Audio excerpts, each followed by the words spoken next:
Good morning, everyone. Good morning, man. Oh, man. I had a really, really good time yesterday with you guys, man. The live was so dope. The card was so dope, man. Every fight was good.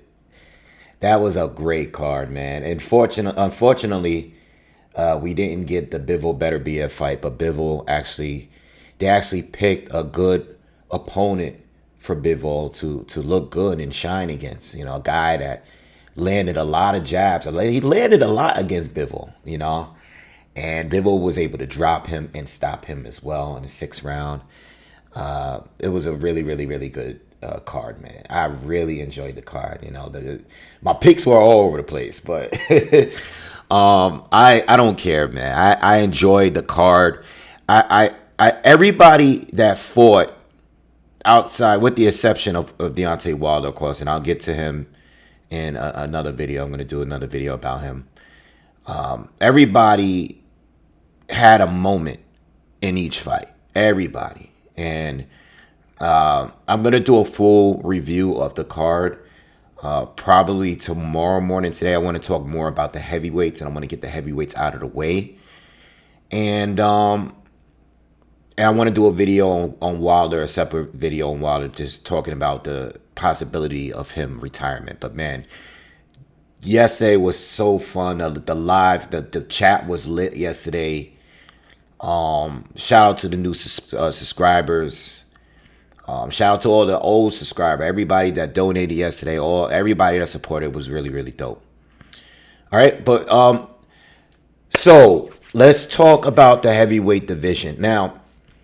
I was saying this yesterday, and one thing about Turki Al-Sheikh and what he's doing with boxing and giving us these amazing cards, and I'm sure these guys are getting paid really, really well, which is great. One thing that I brought up was that a lot of these fighters, now that they're all tough fights now, no one is having an easy fight. So what happens is you're going to take a loss. One of them is going to take a loss. How I feel about the 154 division all these years, about how everyone takes a loss there. This is how the whole boxing, every division is becoming now, at least if they're involved in a Saudi Arabia card. If you're involved in anything related to Riyadh season or Turki Al-Sheikh, you are likely to lose. It's no more. None of these fights there's going to be an obvious winner anymore. Anybody, especially in the heavyweight division, anybody can take an L on any given day. And we knew that always with the heavyweight division because, everybody's has a puncher's chance pretty much, right? But it's a little different now. No one is having an easy fight. So what does that mean to me? I think right now, if you are a heavyweight boxer and you're sort of in the mix, this should be motivation for you to want to get involved in one of these cards. You're going to get paid well, and you're going to get the opportunity to shine against a top heavyweight. So whoever you are, you got to get in the mix. Andy Ruiz. I brought this up last night. Andy Ruiz and Gerald Miller is going to be facing each other. Now I know they're on the undercard. I believe they're on the undercard of Bud and Madrimov. So this should be all the motivation you need because you want to win these fights because you want to get another opportunity to make millions. You gotta get it now. You gotta get it done now. I mean, look at Joseph Parker right now. Look at the shape he's in. Look at his physique right now. He's coming off 2 great wins. The guy's just out here in videos eating raw fish. This guy clearly gets it. He clearly gets it. And if you can jump on one of these cards, I think this should be the priority and the motivation for every heavyweight fighter. And I'm going to go further in that when it comes to Deontay Wilder as well. All right, in a separate video. But so let's just look at what we have. because Daniel Dubois beats Philip Hrgovic. It's kind of strange because Hrgovic was winning the fight to me. He couldn't miss with the right hand. I know Dubois was on point with his jab, and he landed a good amount of right hands himself, but his jab was on point. But I had to notice, did take notice, is that Dubois was taking the punches very well. I mean, the amount of right hands that Hrgovic was landing, yet had very little effect. Even looking at Dubois after the fight was over, he had a little bit of swelling, but it wasn't too bad. For a guy that got stopped twice, for a guy that previously had a broken orbital bone, so and a guy that even got hurt badly by Kevin Lerena in the first round. So the amount of right hands he caught, I feel like Joyce did more damage to Triple D with a jab than Hrgovic did with a right hand. And Hrgovic, to me, I think he was tired. I think the cuts were really getting to him, the amount of punishment he was taking. But I really feel like his spirit was broken. Like Triple D really broke his will. He got exposed yesterday. And I rarely use that word, because anybody can take an L any given day. But the amount of confidence he had going into this fight, talking about how he smashed them in sparring, and he was the favorite to win. I think he was like the only really clear favorite to win on this card. And he kind of got exposed because there was a little quit in him. That second to last round, that seventh, it was the 8th round stoppage. When he got off his stool in the 7th round, something changed. He didn't fight anymore. He was just kind of walking away. It's like he just gave up. And it's one thing for a guy to be tired. Willie Hutchinson was tired. Craig Richards was tired. But these guys never gave up. They kept throwing punches. Even this guy, Nick Ball. Nick Ball was tired. Raymond Ford was tired. But they never stopped. I mean, look at Ammo Williams. For the most part, he was dominated. Never gave up. And it just looked like Hrgovic had enough. He really broke his will. I think he was hurt by the cuts. Yes, there were some headbutts in there that I didn't really like, but Hrgovic never really complained. You gotta complain. You gotta stress to the ref like, this guy is hitting me with his head. So I didn't really like that, but Hrgovic was still landing, and I think once he realized that this fight was much tougher than what he expected it to be, even me, I expected it to be a stoppage win for him within 9. I had the right pick. I had the right idea, but with the wrong fighter.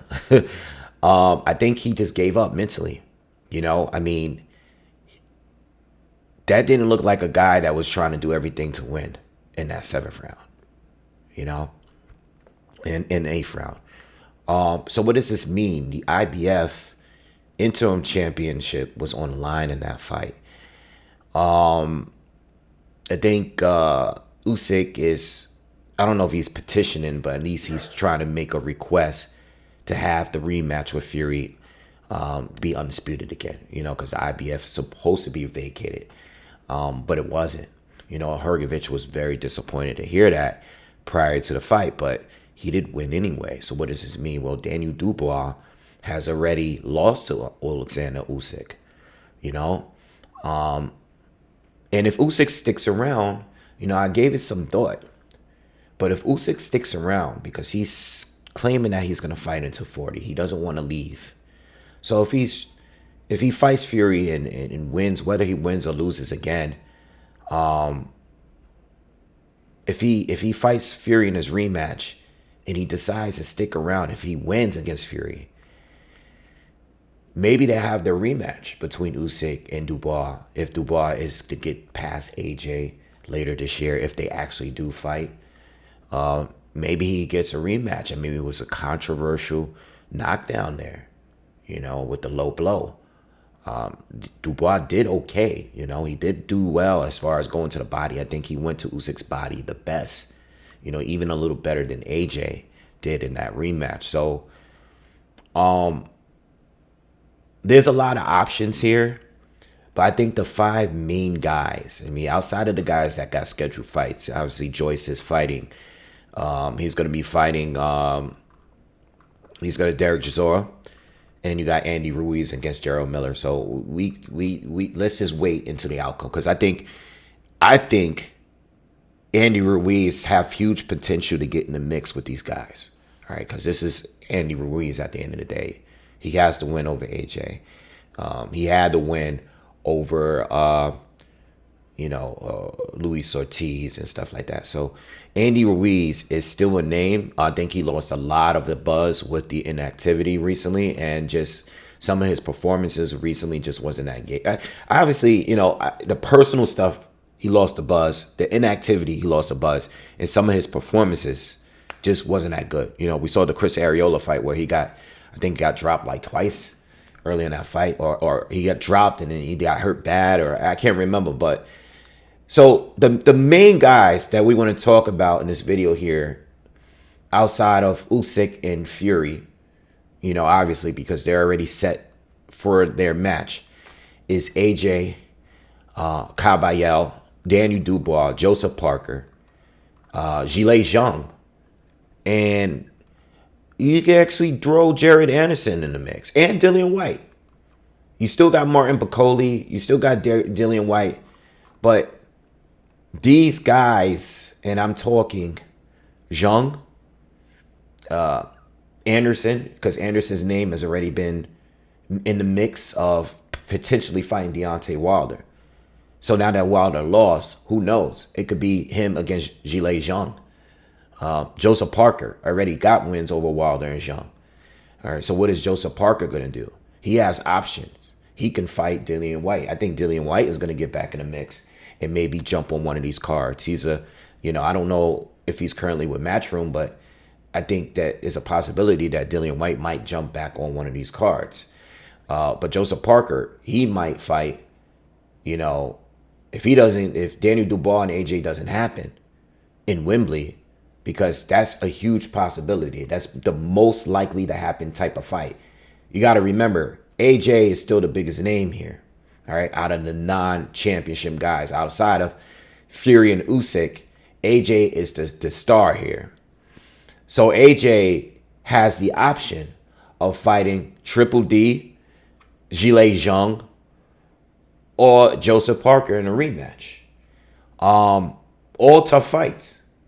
None of them are easy. You can't sleep on any of these guys anymore at this point, because depending on the night, they're going to show up. I think most of these guys are not going to want to fight Ajay Kabayel. I actually believe now, at this moment right now, that Kabayel may be the best pressure fighter right now. I thought Joyce was that guy. Obviously he got stopped twice by Zhang, so he lost some momentum. And he still really might be effective, but we got to see how he looks in his next fight against Chisora. Can't sleep on Chisora there. Kabayel, I've seen him box, and now I've seen him walk in pressure fighters and walk them down and stop them. So Kabayel is a guy that I'm not expecting most of these fighters to want to face, simply because he's the least known out of everybody. If you got Parker, you got Zhang, you got Joshua, you got Triple D, I'm expecting Kabayel to be avoided. I don't think anybody's going to want to face him. Obviously, if Turki Al-Sheikh makes everybody happy and says, yo, you know what? This is what we're going to do. We're going to put Joshua against Dubois. We're going to put Parker, I don't know, randomly against Dillian White in a rematch or something like that. he may say, you know what, Zhang, you coming off the Wilder win, right? But there's still more work to be done. So you go ahead and fight Adji Kabayel. You know, it could be any. It really depends on what Turkey wants to do. But you can mix and match all of these fighters, and we don't necessarily know what we're gonna get. You know, I think with AJ though, I think AJ is the one guy here that can really choose on who he wants to face. You know, I think AJ, because he is a two-time champion, he's the guy that they want to see face off against Tyson Fury, win or lose to Usyk next year. I think what happens right now with AJ is probably most likely going to choose his next opponent. And it's going to be risky because Triple D has a lot of momentum, a lot of confidence, and he's improved. All right. Joseph Parker is at his prime right now. And even though they fought before, it wasn't an easy win for Anthony Joshua. They both have improved since their original fight. So it's not as easy to call, especially with the speed of Parker. Zhilei Zhang, another, guy that, yeah, he's slow.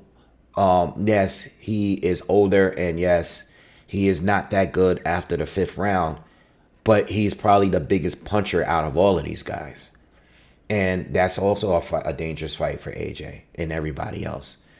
You know what I mean? And then you got little guys. You got not little guys, but you got guys that's right outside of the mix that could potentially fight on one of these Riyadh season cards, like a Martin Bacoli, like a Dillian White, like even a Jared Anderson, who's been already mentioned.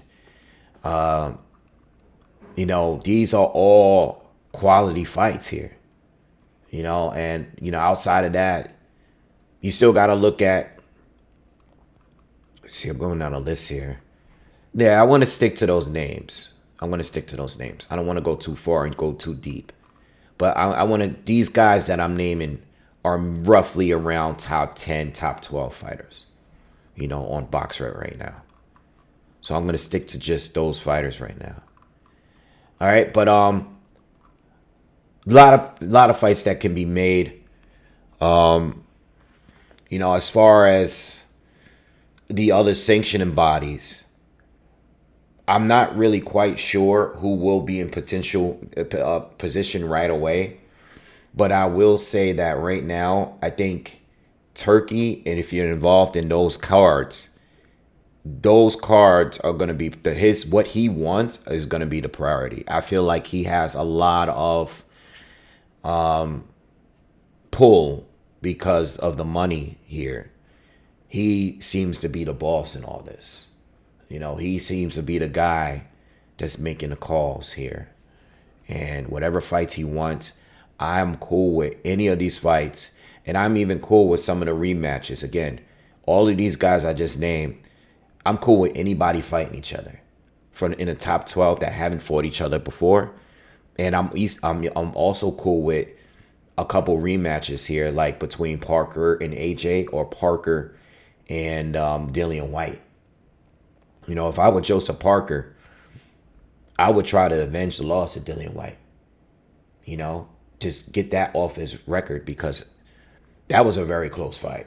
And he actually finished strongest and actually looks way better now.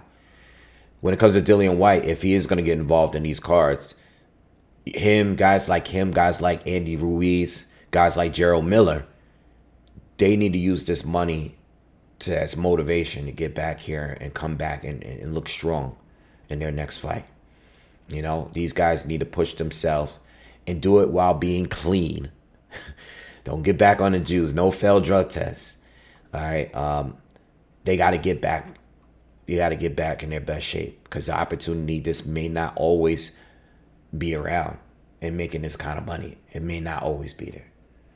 All right. So, that's where we're at with it. I think if Usyk does decide to stay to 40, and I was making this point yesterday while I was live, I think Usyk has solidified. Obviously, if he loses to Fury in a rematch, there will probably be a third fight.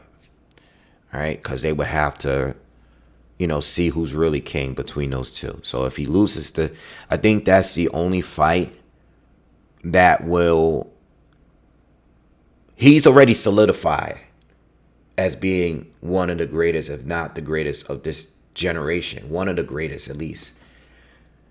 Because I personally think he had like the toughest road. Like he literally never just cherry picked or anything like that. Like his fights, his resume is legit.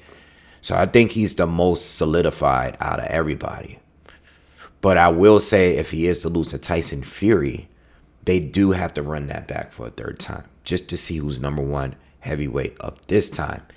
And I know Fury still didn't fight AJ, but I think Usyk, out of everybody, even losing to Fury, I just think overall, at this time, I just think overall he has done the best. That win against Daniel Dubois, Fury, AJ, both of those wins. Even you could throw the Chisora win in there. Quality wins. Some of the best wins that anybody can have as a heavyweight, or period. So with that being said, I think his legacy is already cemented. He's already in ATG, in my opinion. But I think when it comes to everyone else, even guys like AJ and Fury, I still think there's work to be done. I would have to say that there's some work that needs to be done still, And if AJ can get the fight, unfortunately we never got the Wilder fight. I don't think it's not like a fight that, I think it's lost its buzz at this point. But AJ against Fury, even if Fury is to lose against Usyk, it's okay because they both lost to Usyk. But they both have beaten a lot of other people. So there's still a lot of buzz for that fight. And that would at least let me know, okay, outside of Usyk is number one, who's number two? Who's the second best guy? And that would be between Fury and AJ right now. So yeah, I love the heavyweight division, man. I love how it's going. I like how everyone is like got something planned. A lot of these fighters got a fight scheduled, and we probably see most of these guys back in the ring, if not at least once. All right, we're halfway through the year. We'll see all of these guys in the top 12 in the ring soon, if not twice this year. All right. Anyway, let me know what you guys think. What are the fights that you really want to see? I might as well just give you what I want to see the most. Obviously, Usyk and Fury the most. I would actually love to see a rematch between Anthony Joshua and Joseph Parker. I would love to see Jared Anderson fight Daniel Dubois. Yeah, I would love to see that. And I would love to see Zhilei Zhang against Ajay Kabayel. I would love to see that too. All right. But you could mix any of those up. But if I had to go with three right now, based out of the fighters that's not scheduled, I would pick those three fights. I would say AJ. Obviously AJ and Dubois is good too. You can mix it up. But I would say AJ, Dubois, Anderson, AJ Parker 2. Dubois, Anderson, and Zhang Kabayel. Or you can get Zhang, Dubois, and Kabayel against Anderson. I'm cool with whatever. But those are the three that I would have to go with out of those guys there. And of course, you still got Dillian White, you got Martin Bacoli. Still, you got those guys out there.